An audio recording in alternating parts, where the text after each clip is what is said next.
กราบสวัสดีและสบายดีบ่ว่า FC ฝั่งไทยและฝั่งลาวพี่น้องเนาะก็ยินดีต้อนรับเข้าสู่ช่องบ่าวสัญญาเซ็นเก่าเซ็นเคยอีกแล้วพี่น้องเนาะก็คือกับบรรยากาศตอนเช้าๆพี่น้องเนาะโอ้พี่น้องไอ้เปิดภาพมากามาเห็นอันลักหัวทั้งอันไอ้แก้วเพิ่นเนาะก็คืออันบ่าวหน่อยเชียงรายพี่น้องเพิ่นจะสั่งลักหัวน้ำอันชาวบ้านเพิ่นเนาะ ก็คือเพิ่นมาส่งเป็นที่เหียบหอยเลยพี่น้องเนาะโอ้พี่น้องแต่บ่ฮู้ว่าจักลักเนาะก็น่าจะหอบพี่น้องเพราะว่าเฮ็ดแต่นี่เนาะจะเฮ็ดไปแบบนี้พี่น้องเฮ็ดไปแบบนี้เนาะก็คือทั้งหัวอ้ายเพิ่นนี่จะเฮ็ด3ด่านพี่น้องจะเฮ็ด3ด่านเนาะแต่บ่ฮู้ว่าบ่าวน้อยเชียงรายเพิ่นสั่งอันลักหัวนี่หมดแล้วบ่หรือยังเนาะพี่น้องเนาะ แต่ว่าละขวดสำนีนาจะพ่อพี่น้อง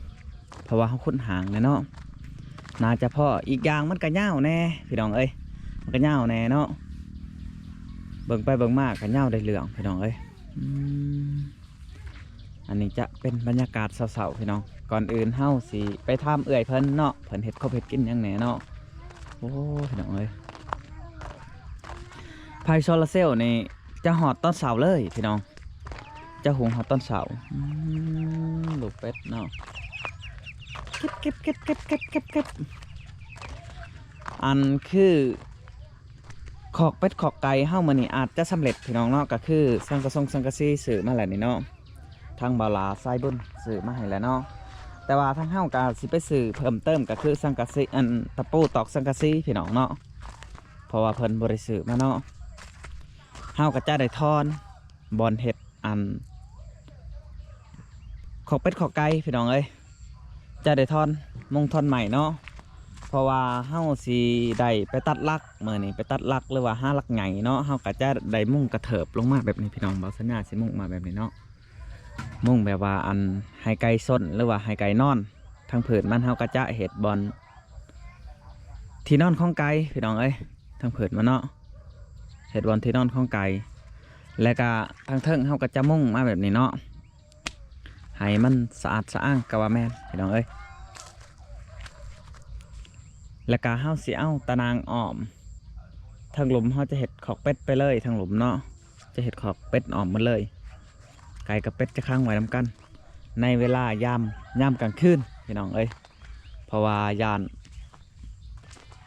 หมูมากกะไก่เนาะครบเนาะหรือว่าม้าเนาะครบมันพี่น้องหลังจากสำเร็จเสร็จสิ้นกะ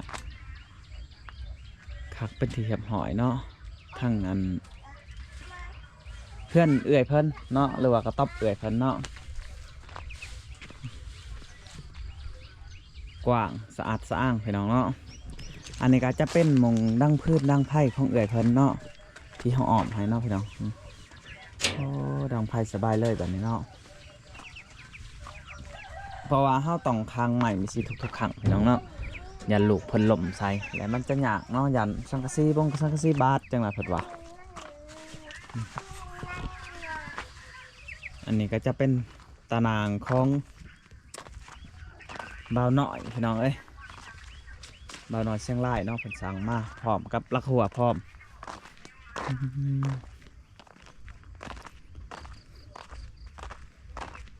ใบสีไข่ของน้องอาเบยเนาะก็เริ่มเคี่ยวกลุ่มแล้วพี่น้องเอ้ยเริ่มมีซีซันขึ้นมาแล้วเนาะ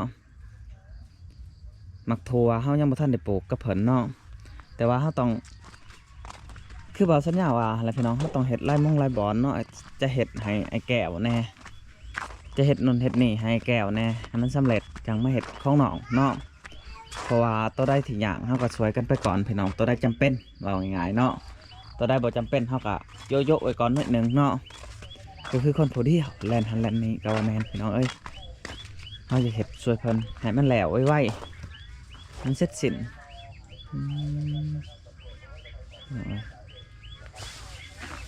จะเป็นมงดังพื้นดังไผ่ของเรื่อยเพิ่นประตูเขามากกับสบายไปหนึ่งอีได้พี่น้องเลย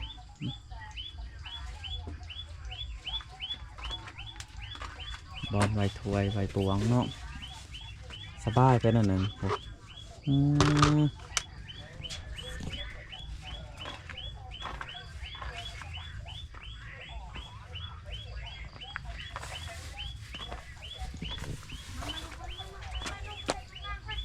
จะเป็นบอลอันเอาไว้น้ำพี่น้องเอ้ยจะเป็นบอลเอาไว้น้ำของเอื้อยเพิ่นเนาะน้ำก็ใส่ดีเลยเนาะเฮ็ดเฮากลกระทั่งเนาะ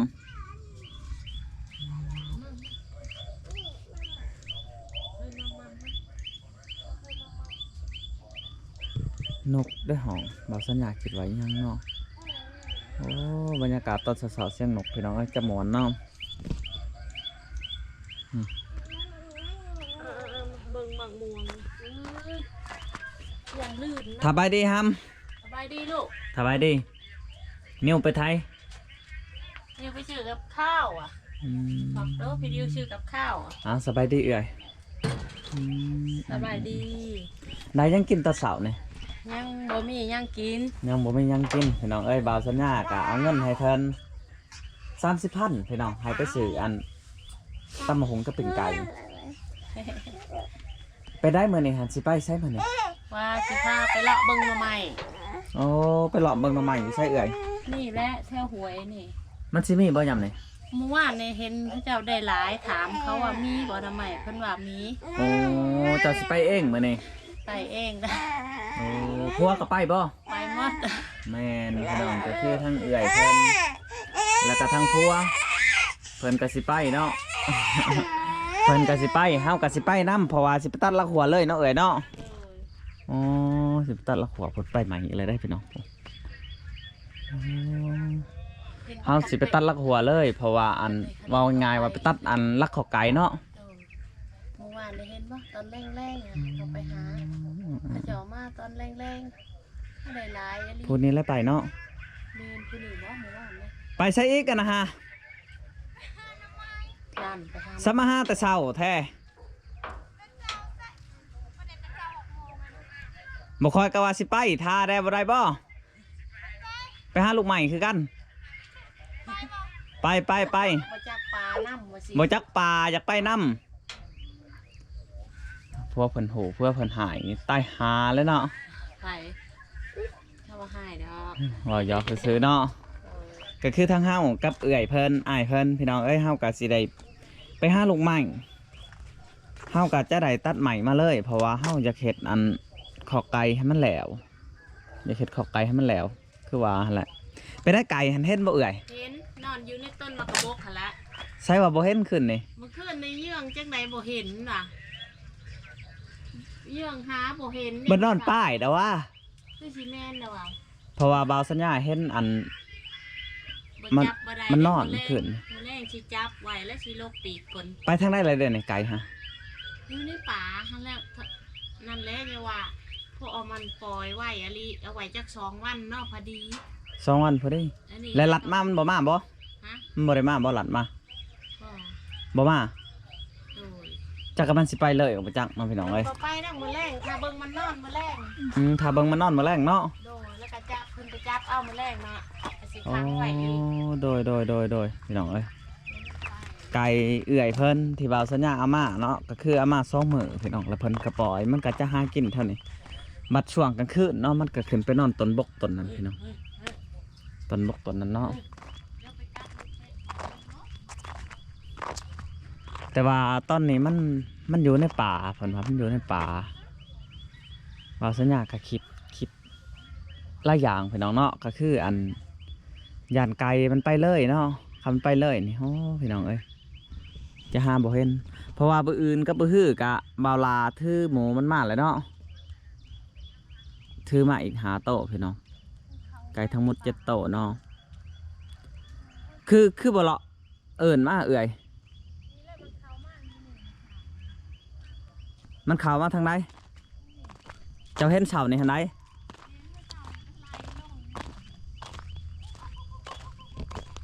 โอ้พี่น้องเอ้ยเจะก็สิไปเลยบ่จักอีกอย่างเฮาก็อยู่อันแคมป์ป่าก็ว่าแม่นเนาะ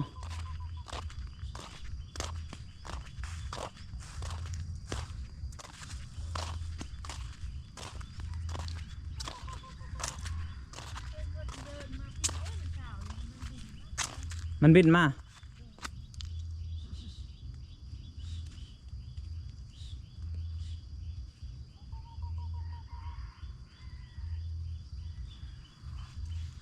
ให้อายเพิ่นมาก่อนจังห้าเอื่อย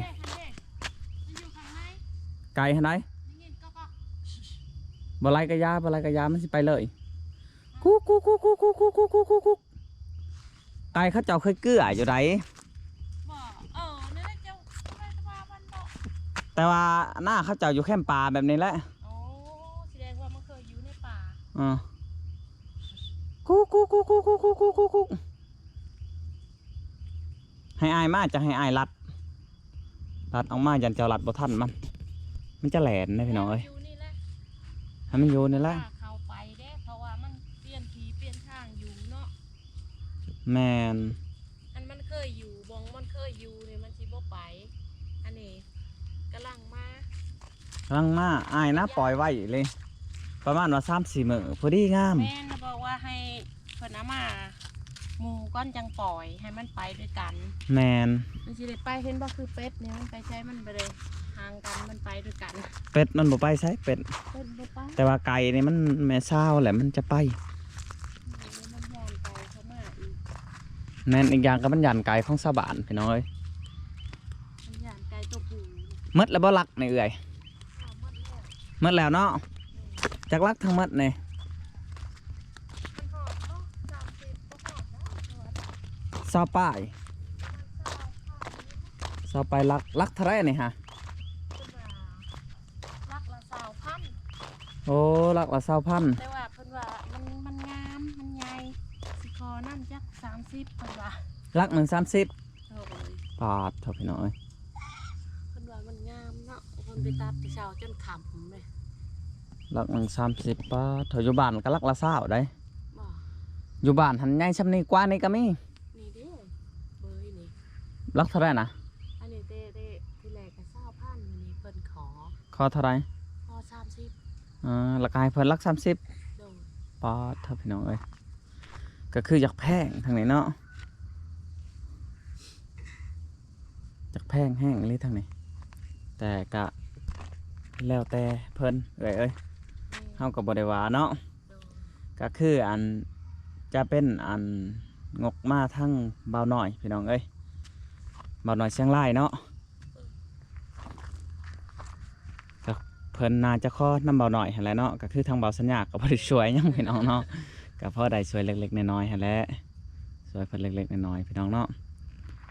แต่ว่าเพิ่นอยากได้ลักละ30เนาะ โดน ก็แล้วแต่เพิ่นอันนี้ก็ลักละ30เนาะน้องเบยนี่เนาะ โอ้ จักลักน้องเบยนี่30ป้ายเนาะ ประมาณ30ป้าย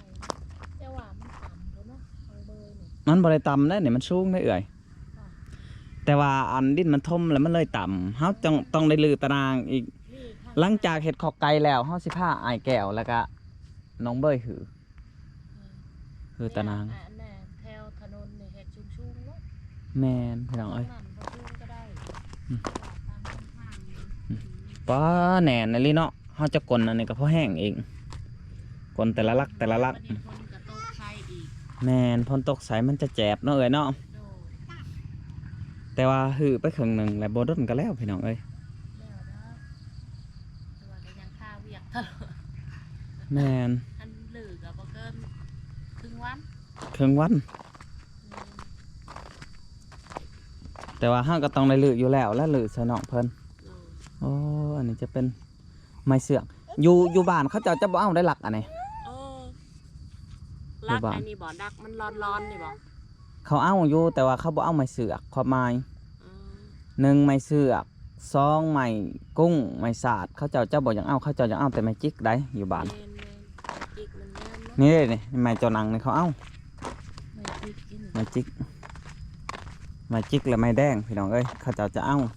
แต่ว่าไม้เสือกนี่ไม้เสือกไม้กุ้งนี่เขาเจ้าจะอยากติได้อยู่บ้าน ในนี่แหละเพราะว่ามันดอกแล้วมันก็สิ แมนมันเป็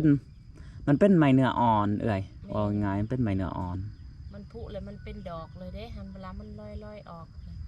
ไม่อันนี้ไม่กุ้งนี่บ่คือไม่จิกกับไม่แดงเด้มันแข็ง มันแข็งไม้ ไม่เสือกนี่มันก็บ่ได้ทนทานเพราะปานใดดอกแต่ว่าจำเป็นใช้แล้วเนาะ โดย สิว่าจังนั้นแหละ แต่สิได้คุด อีกอย่างแถวนี้มันก็เฮาว่าคือสิบ่อึดดอกไม้คันหาดีๆเนาะ มันนี่แหละ มันมีอยู่ดอกเนาะ อืมแต่ว่าไอ้ทางนี้ยังบ่จักป่าไปเด้ ยังบ่จักป่าไปเนาะ มันอยู่บ้านนาทองนี่โอ้ยฮู้จักเพิ่นฮู้จัก โหจักเนาะ ไปฮู้และจุดใหม่อยู่หมองใดเพราะว่า โอ้ เพิ่นเคย โดย เพิ่นไปหาอยู่หากินก็อยู่ไปหากินอยู่แถวดงเด้ แถวดงเนาะ โดดไปผู้เดียวก็ไปเด้เพิ่นไปนอนไปหาบ้างเนาะมันไปนอนพุ่นคืนนึง ไอ้แก้วหันใด เช้าแล้วมาไปนอนผู้เดียว แล้วได้อยู่บ่ ได้ บางหันใด ได้ไปรอบแรกได้4โตไปรอบ2เพิ่นได้7โตแต่ก็บ่ใหญ่ดอกเท่านี้บางน้อย เพิ่นคายนะ กะว่าเขามาสั่งว่าอยากซื้อหั่นแหละวันนี้เพิ่นบ่มาเนาะมันก็เลยตายหมด มันอ่อนแดด ก็บ่ได้ขาย ผลมาแล้วพี่น้องเอ้ย